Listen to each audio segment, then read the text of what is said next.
பழைய ஓடுகள் வேய்ந்த அந்த அரசு குடியிருப்பின் கதவை திறந்தபடி கதிர் உள்ளே நுழைந்தான்.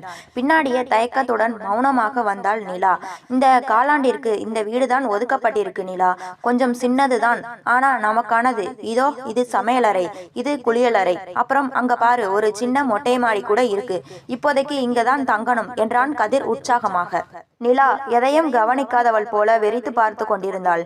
கதிர் அவளை மென்மையாக தொட்டு, சரி முதல்ல போய் முகம் கழுவிக்கிட்டு வா, ரொம்ப நேரமா பயணத்துல இருந்ததால களைப்பா இருப்பாய். நான் சாப்பிட ஏதாவது ஏற்பாடு பண்றேன். இங்க காலையில 2 மணி நேரம், சாயங்காலம் 2 மணி நேரம் மின்சாரம் போயிடும். கரண்ட் இல்லாதப்போ வேலை செய்ய பழகிக்கணும். ஆனா தண்ணி பிரச்சனை கிடையாது. போய் குளிச்சுட்டு வா என்றான். சிறிது நேரத்தில் கதிர் பார்சல்களுடன் வந்தான். உன்னை வந்த உடனே சமைக்க சொல்லுவேன்னு நினைச்சியா?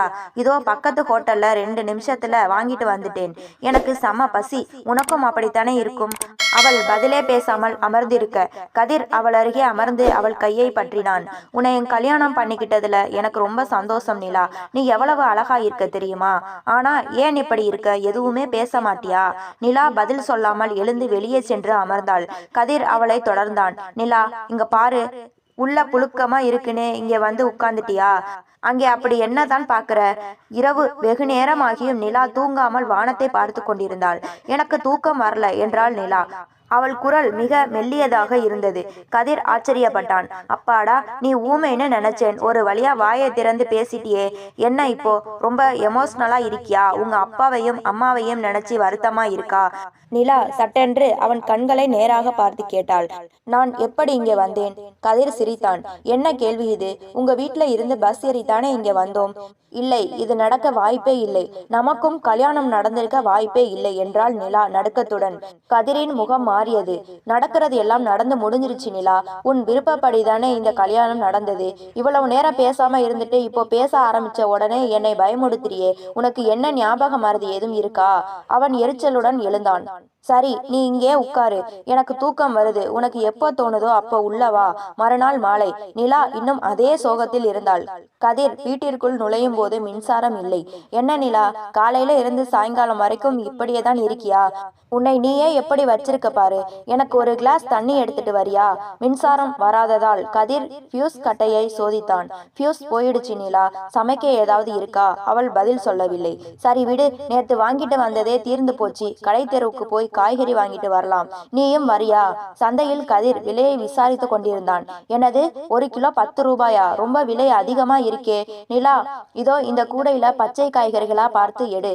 நிலா எதையோ யோசித்தபடி அழுகிய காய்கறிகளை எடுக்க போனாள். என்ன பண்ற நிலா? நல்ல காய்கறிகளை விட்டுட்டு இப்படி பண்ற? உனக்கு என்னதான் ஆச்சு என கதிர் அதட்டினான். சந்தையில் இருந்து திரும்பும் வழியில் ஒரு மரத்தடியில் நிலாவை அமர வைத்தான் கதிர். நிலா, தயவு செஞ்சு சொல்லு, என்னாச்சு உனக்கு? எதையோ பார்த்து மிரண்டு போய் இருக்க. நிலா அழத் தொடங்கினாள். நீங்க யார்? எனக்கு எதுவுமே புரியல. ஒரு வாரத்துக்கு முன்னாடி நான் என் வீட்டுல இருந்தேன். கண்ணை திறந்து பார்த்தா உங்க கூட பஸ்ல வந்துட்டு இருக்கேன்.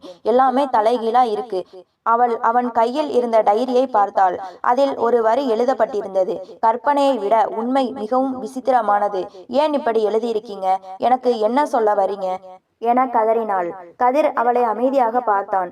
அவன் குரல் இப்போது நிதானமாகவும் சற்றே குரூரமாகவும் இருந்தது.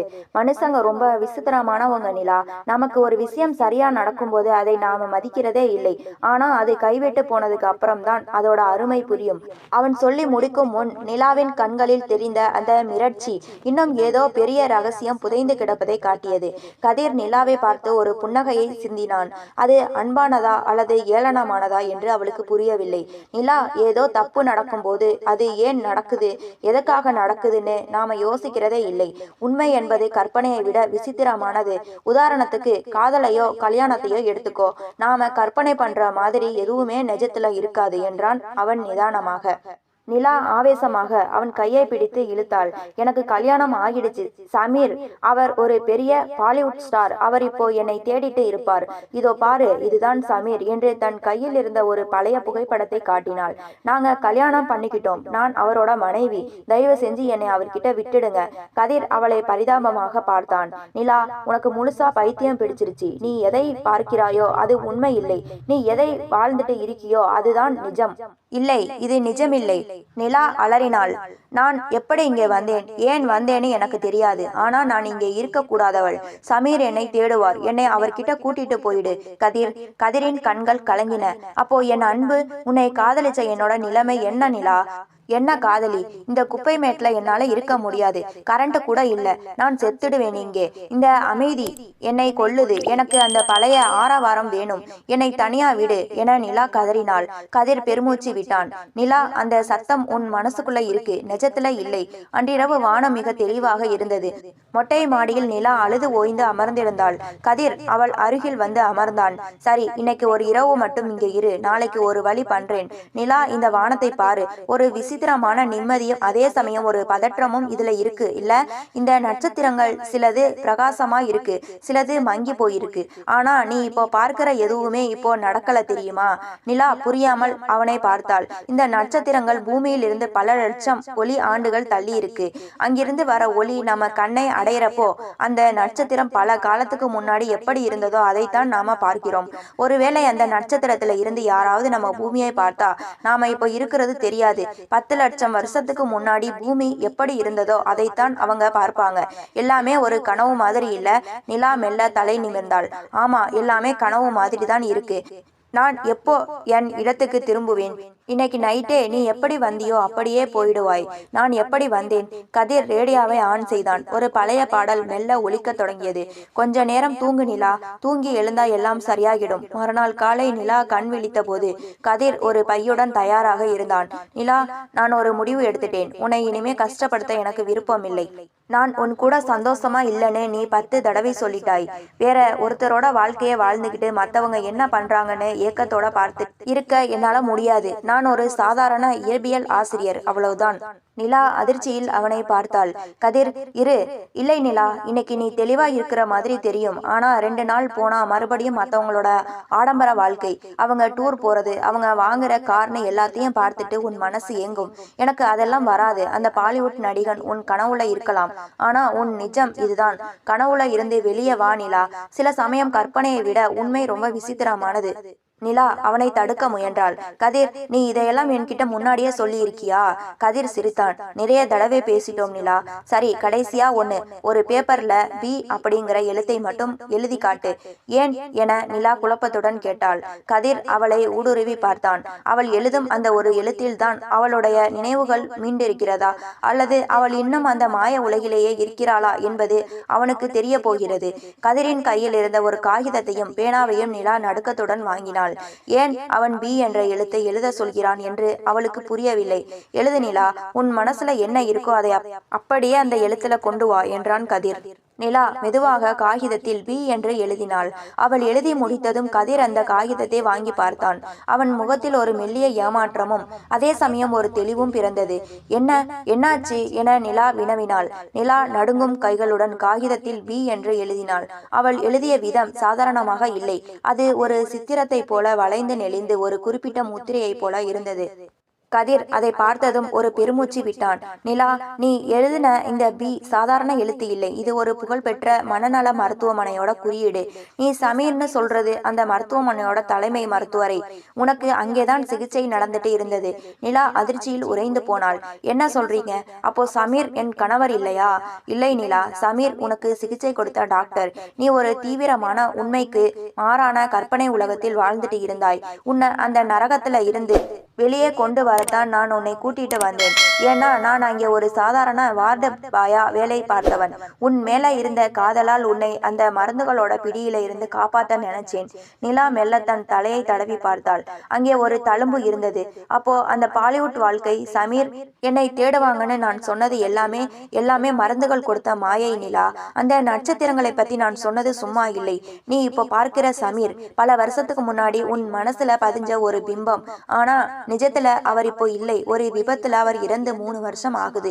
ஆனா உன் மூளை இன்னும் அந்த பழைய ஒளியையே பிடிச்சுக்கிட்டு நிக்குது. நிலா ஜன்னல் வழியாக வெளியே பார்த்தாள். தெருவில் ஒரு பழைய ரேடியோவில் அதே பாடல் ஒலித்து கொண்டிருந்தது. கதிர், அப்போ நாம இப்போ இருக்கிறது, நாம இப்போ தலைமறைவா இருக்கோம் நிலா. போலீஸ் என்னை தேடிட்டு இருக்காங்க. உன்னை கடத்திட்டு வந்ததா என் மேல கேஸ் இருக்கு. ஆனா உனக்கு அந்த தடுப்பூசிகளும் மின்சார அதிர்வுகளும் தேவையில்லைன்னு எனக்கு தோணுச்சு. அதான் இந்த சின்ன வீட்டுல மின்சாரம் கூட இல்லாத இடத்துல உன்னை வச்சிருக்கேன். இங்கே சத்தம் குறைவு, உன் மனசு அமைதியாகும்னு நம்பினேன்.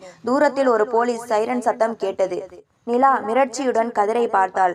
அவங்க வந்துட்டாங்கன்னு நினைக்கிறேன் நிலா. உண்மை எப்பவும் விசித்திரமானதுதான். நான் உன்னை காதலிக்கிறேன்னு சொல்றது நிஜம். ஆனா சட்டப்படி நான் ஒரு குற்றவாளி. இப்போ சொல்லு, நீ யார் கூட போக போற? அந்த பழைய மாயை உலகத்துக்கா, இல்ல கசப்பான இந்த நிஜத்துக்கா? நிலா ஒரு நிமிடம் அமைதியாக இருந்தாள். பின் மெதுவாக கதிரின் கைகளை பற்றினாள். அந்த நட்சத்திரங்கள் மறைஞ்சு போனாலும் அதோட வெளிச்சம் நம்ம கிட்ட வந்து சேருதுன்னு சொன்னீங்கல்ல, அதே போலதான் என் பழைய நினைவுகள் மறைஞ்சு போனாலும் இந்த நிமிஷம் நீ என் மேல காட்டுற இந்த அக்கறை தான் எனக்கு நிஜம். கசப்பாய் இருந்தாலும் பரவாயில்லை, நான் இந்த நிஜத்திலேயே வாழ்ந்துகிறேன். கதிர் அவளை இழுத்து அணைத்து கொண்டான். கதவு தட்டப்படும் சத்தம் பலமாக ஒலித்தது. ஆனால் அந்த சின்னஞ்சிறிய இருட்டு அறையில் அவர்களுக்கு இடையே ஒரு புதிய ஒளி பிறந்தது. கற்பனையை விட உண்மை விசித்திரமானது மட்டுமல்ல, சில சமயம் அதுதான் விடுதலையும் தருகிறது. கதவு தட்டப்படும் சத்தம் இடி முழக்கத்தை போல அந்த சிறிய அறைக்குள் எதிரொலித்தது. கதிர் மெல்ல சென்று கதவை திறந்தான். ஆனால் அங்கே நிலா எதிர்பார்த்த போலீஸ் இல்லை. மாறாக நரைத்த முடியும் கனிவான பார்வையும் கொண்ட ஒரு முதியவர் நின்றிருந்தார். அவரை பார்த்ததும் கதிரின் கைகள் நடுங்கின. டாக்டர், நீங்களா? நிலா குழப்பத்துடன் எழுந்தாள். யார் இவர்? இவர்தானா சமீர்? அந்த முதியவர் உள்ளே வந்து நிலாவை பரிதாபமாக பார்த்தார். இல்லை நிலா, நான் சமீர் இல்லை. நான் உன் அப்பா. கதிர் உன்கிட்ட சொன்னது பாதி உண்மை, பாதி அவனோட ஆசை. நிலாவின் உலகம் மீண்டும் ஒரு முறை சுழன்றது. அப்போ கதிர் சொன்னது கடத்தல், மெடிக்கல் ஷாக், சமீர் இறந்தது, இதெல்லாம். முதியவர் தொடர்ந்தார். நிலா, கதிர்க்கு உன்மேல காதல் தான், அதுல சந்தேகம் இல்லை. ஆனா அவன் ஒரு இயற்பியல் ஆசிரியர் இல்லை. அவன் அந்த ஆஸ்பத்திரியில வேலை செஞ்சவன் கிடையாது. அவன் உன் கூடவே படிச்சவன். நீ சமீரை காதலிச்சது உண்மை. ஆனா அவர் ஒரு விபத்துல இறக்கல. அவர் இப்போ நிஜமாவே நல்லா தான் இருக்கார். ஆனா நீ சமீரை காதலிச்சதை ஏத்துக்க முடியாம கதிர் தன் மனசுக்குள்ள ஒரு கதையை உருவாக்கிக்கிட்டான்.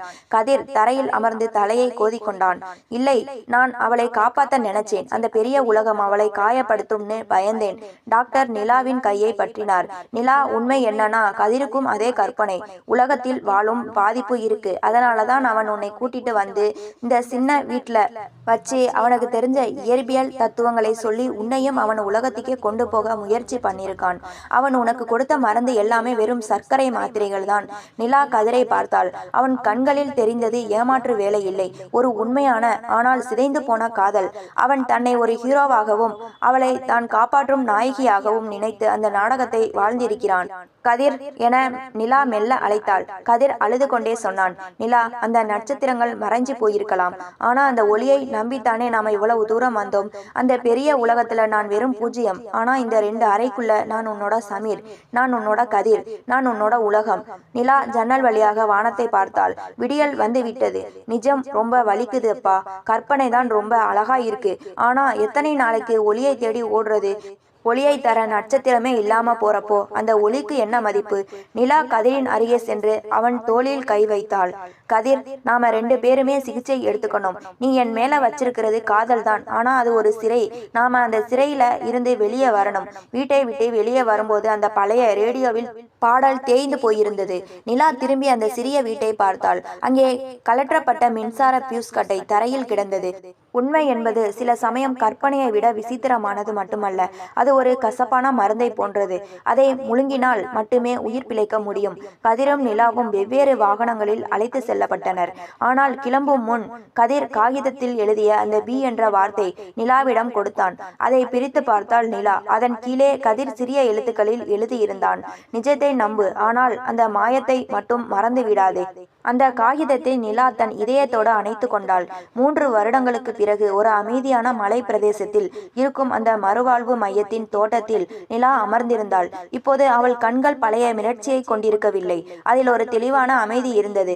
அவள் ஒரு புத்தகத்தை வாசித்துக் கொண்டிருந்தாள். தூரத்தில் ஒரு நபர் மெதுவாக நடந்து வருவதை கண்டாள். அது கதிர். ஆனால் பழைய கதிர் இல்லை. கலைந்த தலைமுடி இல்லை, பதற்றம் இல்லை. ஒரு நேர்த்தியான உடையில் கையில் ஒரு சிறிய பூங்கொத்துடன் அவன் வந்தான். நிலா எப்படி இருக்க? அவன் குரலில் இப்போது பழைய கதிரின் நடுக்கம் இல்லை. நிலா புன்னகைத்தாள். நல்லா இருக்கேன் கதிர். இல்ல, இப்போ உங்களை எப்படி கூப்பிடணும்? இயற்பியல் ஆசிரியரா? இல்ல. கதிர் சிரித்தான். நிஜமாவே நான் இப்போ ஒரு பள்ளிக்கூடத்துல ஆசிரியரா தான் இருக்கேன் நிலா. பல வருஷ போராட்டத்துக்கு அப்புறம் என்னோட அந்த பழைய பிம்பங்கள்ல இருந்து நான் வெளியே வந்துட்டேன். ஆனா நீ? நிலா தன் கையில் இருந்த புத்தகத்தை மூடினாள். நானும் தான் சமீர். இப்போ எனக்கு ஒரு நடிகர், அவ்வளவுதான். என்னோட கனவு உலகத்துக்கும் நிஜத்துக்கும் இடையில இருந்த அந்த மெல்லிய கோடு இப்போ மறைஞ்சிடுச்சு. ஆனா ஒண்ணு தெரியுமா, அந்த சின்ன வீட்டுல மின்சாரம் இல்லாத அந்த இருட்டுல நாம பேசின விஷயங்கள் இருக்குமே, அது மட்டும் இன்னும் என் மனசுல பசுமையா இருக்கு. கதிர் அவள் அருகில் அமர்ந்தான். உண்மைதான் நிலா. அந்த ஒளி ஆண்டுகள் தியரியை நான் உனக்கு சொன்னப்போ நான் ஒரு நோயாளியா இருந்திருக்கலாம். ஆனா அந்த தத்துவத்துல ஒரு ஆழமான உண்மை இருந்தது.